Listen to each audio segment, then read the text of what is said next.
서울에 오셨어요? 네, 서울에 왔죠. 서울에 추계예술대학교. 야, 그 여수에서 플랜카드까지 걸었는데. 그림 그리는데 꼭 대학 가야 돼?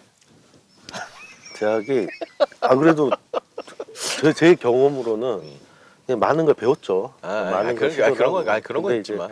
사회에서는 이렇게 작가 활동을 하면서는 방해되는 요소가 있긴 한데 근데 그 안에서는 그래도 많은 경험과 이렇게 어떻게 보면 작은 사회잖아요. 사회 안에서는 뭐 배운 거는 많이 있죠. 네. 아무튼 이제 양영열 작가님은 이제 그렇게 해서 추계예술대학교에서 미술을 배우고 그리고 나서 그랬습니다. 졸업하고 나셔가지고 나는 작가는 아닌 것 같아. 뭐 취직이나 하지 뭐 그런 생각 가질 수도 있는데 나는 계속 작업을 하면서 작가 생활을 해야겠다라는 건 언제 생각하셨어요? 학창 시절에 아니면은 아니 졸업하고? 사실 저도 이제 산전수전이 있었죠. 나름 이제 뭐 취미 미술학원도 해보고 봤는데 근데 이게 그냥 틀리더라고요. 이게 내가 거기에 얽매여 있는 게 나랑 안 맞았어요. 일단 제일 큰 문제가 문제였어요. 그거였어요. 뭐 누구를 가르치거나 이런 건 너무 좋았는데 내가 뭐 12시, 2시까지 뭔가 한 공간에 있다라는 게 이건 아니다 싶어가지고 다시 나왔죠. 졸업하고 나서 삶이죠 지금. 네. 네. 졸업하고 나서 이렇게 뭐 유학도 갔다 오고 그러면서 이제 결혼은 해야 되겠고 돈은 필요하고 해가지고 잠깐 이렇게 했는데 뭐 거의 뭐 망한 것보다는 자진해가지고 나온 게 맞는 거죠 어떻게 보면. 그래도 결혼했어요? 네, 결혼도 하고. 그때 했어 그때. 아, 미술하고 아. 명분이 있어서 결혼하자마자 그걸 때려쳤죠. 아니 거기서 얘라고 그러면 어떡해요? 지금 방금 뉘앙스는 결혼했어요? 이거는 야 지금 결혼했다 네가. 그런 거. 대단한 거예요, 사실. 물론 뭐 결혼이 대단한 게 아니라 물론 그것도 중요한 얘기긴 한데 그래도 나름 작업을 하면서 또 일상의 어떤 한 인간으로서 어떤 삶을 또 살고 있다. 그런 것도 사실 상당히 중요한 포인트예요. 네. 그렇게 해서 결혼을 하고 그렇게 해서 작가로서의 삶을 물론 아까 잠깐 말씀하셨지만 유학도 다녀왔다고 그랬으니까 유학도. 그 작가의 삶을 살겠다라고 하면서 뭐 현재 작가로 살고 계시고 작업을 하고 계시고 그래서 돈벌이 돼요? 돈벌이는 그 다른 데서 하는 거예요. 이게 작업으로는 힘들고 사실 지금 저는 작업으로 돈벌이가 돼야 되는데 사실 저는 굉장히 네거티브한 답변인데. 저는 투자라고 생각해요. 이게 사실 제 주위에도 뭐 작업으로 이렇게 열심히 해서 잘 파는 작가들도 있고 또 그걸로 생활을 하는 작가들도 있는데 제가 봤을 때는 아직 저는 이렇게 좀 뭔가 열심히 수학을 해야 되는 그러니까 좀 더 투자를 해야 되는 그런 단계라고 생각을 하기 때문에 뭐 그런 거에 좀 연연을 하지 말고 내가 좀 원하는 작업을 해보자 좀 그런 식으로 좀 가고 있죠. 한편으로는 팔고도 싶고. 아니 근데 어찌됐든 그 작가들이 그 어떤 식으로 자생하고 그림을 그리면서 생계까지 될 수 있는 그런 시장을 만들어 가는 거는 사실 우리 임큐의 미술 시대에 그 지단한 고단한 그런 목표예요. 꼭 그딴 거 한번 만들어 보고 싶어요. 아니 뭐 저는 그래요. 뭐 지금 안 팔리면 나중에 더 비싼 가격에 팔릴 수 있다. 왜냐하면 작업은 변하지 않고 그대로 있기 때문에 그거는 내가 더 열심히 하면 가치는 올라간다라고 생각을 하고. 그거는 지난번에 그 컬렉터 편에 나왔던 반고우되는 거죠. 반고흐. 네. 저는 반은 고우되고 반은 사람 되고. 저는 반고가 싫어요. 나는 미래의 피카소가 되고 싶어. 그래 피카소. 자, 굉장히 중요한 나는 미래의 피카소가 되고 싶다. 그리고 차 뒷유리에 미래의 피카소가 타고 있습니다라는 그런 걸 붙이고 다니신 적이 있다고. 그거 어디 갔어 그 차? 팔았죠. 그런 적이 있다고. 외국에 가 있어요. 자, 그럼 키워드 미래의 피카소. 미래의 피카소가 타고 있습니다. 본인을 말씀하신 거잖아요. 근데 처음에는 아들을 위해서 아들도 좀 작업 그림을 예술가로 좀 컸으면 좋겠다 싶어가지고 붙였는데 계속 그걸 보니까 내가 각인이 되는 거예요. 내가 돼야 되겠다. 내가 어떤, 사실 우리 사람들이 피카소 하면은 반반이에요. 좋아하는 사람도 있고 안 좋아하는 사람도 있는데 내가 생각하는 거는 열이거든요. 작업 열이. 그리고 끊임없이 뭔가 이렇게 새로운 거를 좀 이렇게 추구하려고 하고 피카소의 여성 편력 뭐 그런 건 아니고. 뭐 아 이건 지워야겠다. 지금은 이건 녹색당에서 항의가 올 것 같아. 컷. 그러니까. 속마음이 들킬 뻔했긴 아니, 했는데 미래의 피카소. 그래서 그 사람들이 생각하는 피카소 뭐 미술을 모르는 사람들도 그렇고 뭐 누구도 다 피카소는 알고 그리고 또 미술을 아는 사람들은 피카소의 그 치열한 삶이라든가 그리고 피카소의 작품이라든가 뭐 그런 것들은 더 잘 알고 그러니까 그리고 사실 금전적인 면에서도 내가 피카소급이 된다 하면은 엄청난 성공이잖아요 미술을 하면서 그래서 그런 여러 가지를 다 집약해서 미래의 피카소가 타고 있습니다. 우리 아들을 위해서 했는데 계속 보고 있으니 내가 중독이 되더라. 야, 근데 엄청난 그 포부 아니에요? 예? 엄청 야, 저희 피카소로 만들어줄 분이십니다. 과연 피카소가 좋을까 나쁠까 이제 그런 잠깐 고민을 했어요. 네. 예, 근데 아까 그랬지 뭐 반반의 의견 차이가 있다고 그러는데 저는 피카소의 좋은 점은 열이 뭐 이런 것들도 중요하긴 한데 그의 정치력. 아, 그래서 어떤 미술의 어떤 새로운 가능성을 이제 열어 제꼈던 그런 똑똑함 뭐 이런 것도 있고 뭐 물론 그림도 열심히 그리면 다 좋은데 이제 그런 부분들 그래서 새로운 판이 살짝 이렇게 만들어질 수 있는 가능성을 이렇게 좀 던졌다는 거 이제 그런 것들은 저는 좀 좋아는 하는데 그렇다고 과연 그 사람이 행복했을까는 저는 조금 그림으로 쉽게 얘기하면 근데 미래의 피카소가 타고 있습니다라는 차를 보고 임춘님이 뒤에 따라가다 보면은 악셀 밟아서 일부러 받아버릴 수도 있다라는 그런 이분은 그런 분이라는 거죠. 피카소에 대해서. 아니 뭐 그런 아니 근데 물론 이제 그 피카소 한 역할에 대해서 제가 뭐라 그러는 건 아닌데 목표가 피카소가 되는 거는 사실 조금- 저는 그걸 그때를 생각해요. 어. 청색 시대. 피카소의 청색 시대가 있고. 그거는 예, 그래서 그거는. 왜 그러면 뭐 그 형광등에서 빛이 파랗게 나왔기 때문에 청색으로서 그릴 수밖에 없었다. 이런 것처럼 저는 어떤 저의 작가로서의 어떤 시대상이 있다라고 생각을 하거든요. 오케이. 내 나름대로 뭐 르네상스 시대도 겪었고 암흑 시대도 겪어봤고 그러면서 이런 어떤 시대상으로서의 나를 바라봤을 때는 지금 내가 약간의 청색 시대가 아닐까. 그러면서 이게 왜냐하면 그 좀 더 집중을 하고 싶거든요. 그 작업에 대해서. 그래서 내가 정말 이렇게 지금 환경에서 할 수 있는 어떤 정말 그 집중해가지고 또 관찰을 하면서 좀 세상을 좀 읽어보려고 하는 그 시기를 나는 살고 싶은 거예요. 그러다 보면 되게 어렵긴 하다. 그러니까 난 모르겠다. 결론은 그 여성 시대나 뭐 그런 거 알겠는데 미래 피카소가 되겠다라고 하는 포부는 결국은 이제 양경열의 양경열의 이제 격렬한 삶. 그렇죠. 양경열의 어떤 그 미술의 언어가 하나의 어떤 그러니까 시대를 대변할 수 있는 그런 작가가 되고 싶다. 뭐 이런 걸로 이해가 돼야 되나? 네, 그게 그렇죠. 그런 거죠. 이런 식인가? 자, 그러면 음. 뭐 양경열 작가님의 이제 작업에 대한 얘기가 나왔으니까 먼저 그 얘기부터 한번 해보죠. 뭐 양경열 작가님의 작품을 설명을 좀 한번 해주세요. 양경열 작가님의 대부분의 작품들은 일단은 양경열 작가의 작품의 그 가장 큰 모티브 중에 하나는 이제 광장이라고 하는 게 나와요. 광장. 예. 스퀘어.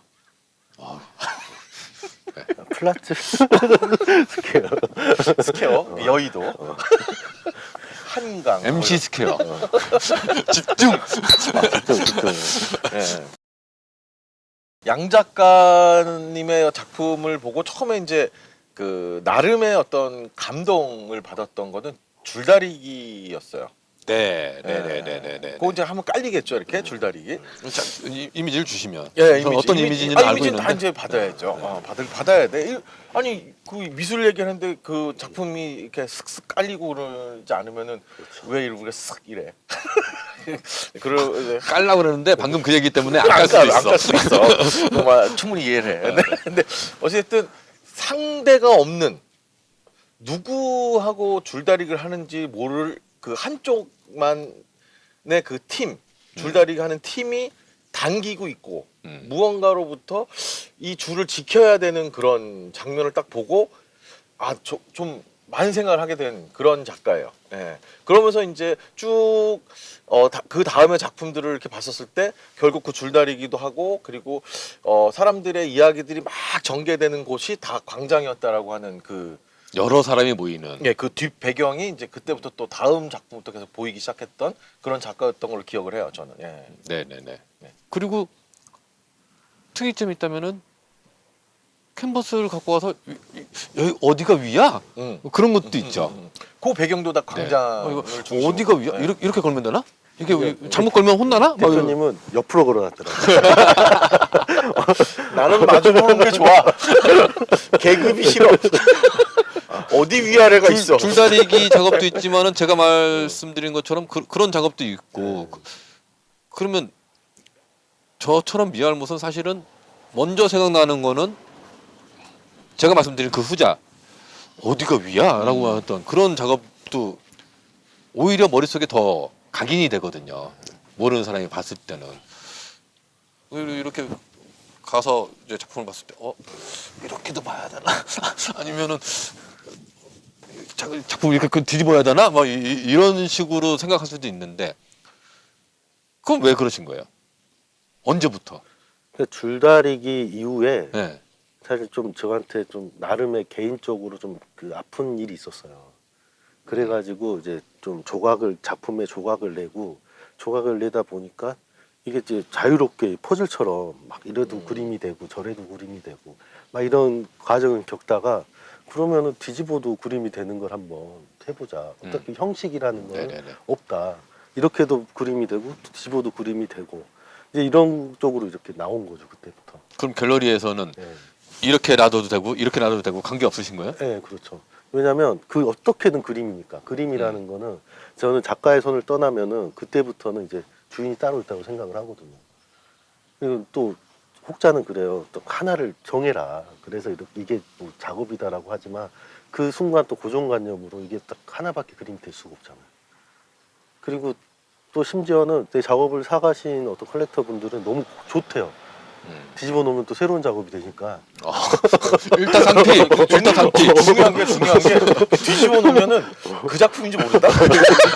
같은 작업. 그러니까 작가도 헷갈려해. 그러면서 그 오시는 분들이 그런데요. 난 이런 그림을 그린 적이 없어. 한 달 전에 왔던 선생님이 또 그 후에 오면 작품이 바뀌었네. 그러니까. 나만 하나 또 새로 샀어. 이러면 또 아니, 그런 얘기를 한다는 거. 그림 풍이 그 작가가 한 것도 새로 그러니까. 샀나? 뭐 이런 식으로. 그래서 얼마나 되셨어요? 그런 작업을 하신 거는? 기간이? 한 4, 5년 됐죠. 4, 5년 정도 했는데 이제 하다 보니까 작업하실 때 힘드신 건 뭐 없어요? 그거는? 이제 얘기를 해요. 혹시 뭐 뒤집어서 그리냐. 뭐 이렇게 해서 네네네네. 뭐 그런 식으로 어떤 질문들을 되게 많이 하는데 저는 그걸 영업 비밀이라고 그러거든요. 아유 됐다 안 물어볼란다. 아니 다 아니, 그 달인들도 안 들을래. 각자만의 그 있잖아요. 그 식당 안 가면 들을래, 안 들을래. 마지막 요렇게 딱 이렇게 하나 딱 놔두고 그것 다 이거 미워. 나는 그 미원인 거 아는데 그거 있어요 그런 거 감추고 싶은 자 거. 양경일 작가님은 뒤집어서 그리는 걸로. 자 그러면은 제가 알기로는 양정열 작가님의 작품 뭐 그리고 양정열이라는 사람과 작품과 작가를 연계해서 김주욱 작가님 이제 여기서 작가님이라면은 이제 페인터, 네. 라이터. 네. 야, 잉글리시가 편할 때는 또 이런 게 또 있어. 그렇죠. 네. 라이터, 보통 미술, 문학 이렇게 소설가, 소설가. 소설가 김주욱 작가님이 양경렬 작가님, 그러니까 양경렬 작가님의 작품과 작가 그 사람 그걸로 해서 소설을 이건 협업이라고 해야 되나요? 어떻게 되나요? 협업은 아니고 아니 이제 모티브가 된 거죠. 뭐 협업이라기보다는 이제 제공을 한 제공자. 그러니까 말하자면은 재료를 준 그래서 그런 거죠. 그리고 소설 쪽에서는 이게 최초였어요. 보통은 글을 쓰고 그림을 거기에 맞는 그 사파라든가 이미지를 이렇게 하는데 내 그림을 보고 단편집이 나온 거는 아마 그 한국 소설계에는 최초라고. 자, 그래서 그 했던 게 핑크 몬스터 예. 작업 김주욱 작가님이 펼쳐낸 그 책이 단편집, 소설, 단편집이지만 단편 이제 소설집. 책 제목은 이제 핑크 몬스터. 핑크몬스터. 뭐 여러 편의 그 그 시리즈 중에 그 중간에 또 핑크 몬스터라는 네. 그것도 있고 말씀하신 것처럼 처음이다. 어? 이거는 이제 가만히 있어봐. 이거 넘기고 가야 돼. 자, 글을 쓰면서 사파가 들어간 경우 있지만은 작품을 가지고 글을 쓰고 이거 처음이다라고 하셨는데 김주욱 작가님은 왜 그런 걸 하셨을까요? 그럼 김주훈 작가를 한번 불러야 될 것 같아요. 참고로 그 링크를 해드리자면 그 김주욱 작가님이 그 예전에 있어요. 그거 이제 자, 유튜브 한 게 있어요. 근데 양경희 작가님은 굉장히 뿌듯해하세요. 대한민국 최초다. 최초일까? 아니. 사실- 야, 나를 모티브로 아, 내 작품과 그때 나를 모티브로 탈탈 틀렸던 것 같아요. 소설 작가가 나를 가지고 내가 죽지도 않았는데 일대 전기도 아니고 그런 걸 썼어. 양경렬이라는 사람을 가지고 야 자부심이 엄청날 수도 있어요. 왜 양경렬이었을까요? 김죽 작가님한테 물어보는 아니 근데 그게 사실 그런 게 있어요. 그러니까 만남이라는 게 되게 운명처럼 만났어요. 김죽 작가님. 그게 그 저작거리 전이라고 문학과 미술이 이렇게 연결을 시켜줘가지고 문예 비엔날레식으로 해서 3년에 한 번씩 이렇게 열리는 게 있거든요. 저작거리에서. 네, 저작거리 전이라고 거기서 이제 예술의 전당에서 했는데 그때 둘이 이렇게 조인을 시켜준 거예요. 거기서 거의 반강제적으로. 그러면서 이제 제 그림을 가지고 제 그림의 이야기거리가 많으니까 김주욱 작가님이 이렇게 그걸 소설을 만들어 가지고 한번 이렇게 같이 전시를 하자. 그 아이디어는 누가? 그 저작거리 전을 기획하신 분. 그럼 네. 근데 그분이 대단하신 거네요? 이제 그분들이 근데 이제 김죽 작가님이 거기다가 얘기를 했죠. 우리 이렇게 해서 책을 내고 싶다라고. 그리고 기획자님한테. 쉽게 얘기하면 김주욱 작가님도 네. 웬만한 작가는 나는 싫다. 네. 어느 정도 뭐 근데 가서 왜 그랬냐면 정말 삘 오는 사람하고 하고 싶다라고 생각했을 수 있고. 왜 그러냐면 제가 그때 막 그 작업에 대해서 되게 고민을 막 많이 하고 뭔가 변화를 되게 주고 싶어가지고 해년마다 좀 작품 스타일이 많이 바뀌었었어요. 근데 그 시리즈라는 걸 보다 보니까 이야기거리가 될 것 같다고 해서 이렇게 조인이 됐었는데 저작거리전에서 그러는 거예요. 이거 저작거리전 그 기획자님 까는 게 아니고 우리는 순수하게 어떻게 보면은 그런 어떤 그 문학과 미술에 연결을 시켜주는데 그걸로 책을 만들면서 상업적으로 되다 보면 뭔가 취지에 어긋난다 싶어가지고 우리 둘을 빼버린 거예요. 거기서 너 이거 같이 전시 못해 막 얘기 좀 도와줄 줄 알고 우리는 그렇게 된 이렇게 건가? 뭔가 이렇게 좋잖아요. 그 기획으로서 만나가지고 뭔가 새로운 어떤 뭐 다른 어떤 이야기를 창출한다라는 건 내가 봤을 때 굉장히 되게 권위적이네 누구처럼. 되게 좋다고 봤는데 이걸 다 이렇게 잘라버리니까 완전히 낙동강 우리알이 돼버린 거죠. 네네네네. 그래서 그렇게 되다 보니까 둘이서 이제 의기투합을 했죠. 우리 이왕 이렇게 된 거 우리 둘이 힘을 합쳐서 우리끼리 해버리자. 해보자. 그래가지고 온하루 출판사님이 또 그분이 만났잖아요. 네, 그분이 어디 나왔냐면 그 서울대 그 경제학과 나오셨는데 엄청 깐깐하고 사람이. 서울대 그래서- 경제학과 나오셔가지고 뭐 그러면 옛날 이거는 있잖아요. 손해겠다라는 생각은 감수하고 가시는 건가? 장학퀴즈 거기서 2등 그 장원을 했어요. 아, 장원이 말고 2등. 1등이 누가 했냐면 그 당시에 그 있잖아요. 그 변호사 이상하게 막 해가지고 찍고 막 그 옛날 잘 나가다가 뭐탁 꼬꾸라져가지고 강용석? 예. 그분이 그 사람 1등하고 이거 너 고소! 2등 했는데 근데 그러면서 이제 경제학으로 해가지고 막 그 증권사에서 잘 나가시던 분이 갑자기 소설을 쓴다고 대학 뭐 이렇게 하면서 자기가 1인 출판사를 만들면서 거기 같이 해가지고 거기서 출판을 하게 된 거예요.